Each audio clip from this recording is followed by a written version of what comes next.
রমজান গেল, চাঁদ উঠল, খুশির জোয়ার বয়ে চলল। আকাশ জুড়ে চাঁদের হাসি, সবার মনে আনন্দবাসী।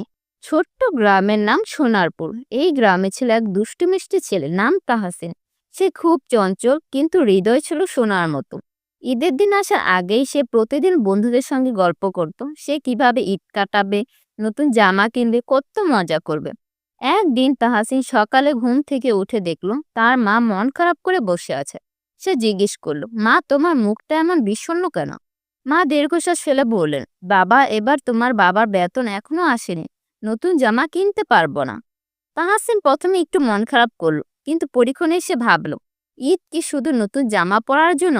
ঈদ মানে তো আনন্দ ভাগাভাগি করা।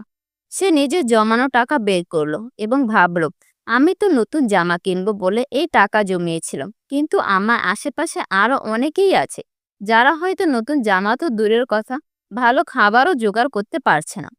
পরদিন সকালে সে তার বন্ধুদের ডেকে বলল, চলো এবার ঈদটা একটু অন্যভাবে করি, শুধু নিজেদের জন্য না, অন্যদের জন্য আনন্দ তৈরি করি। বন্ধুরা প্রথমে অবাক হয়ে বলল, মানে? তাহাসিন বলল, এবার আমরা সবার জমানো টাকা দিয়ে গরিব দুঃখীদের ঈদের জামা কিনে দিব। তোমরা রাজি?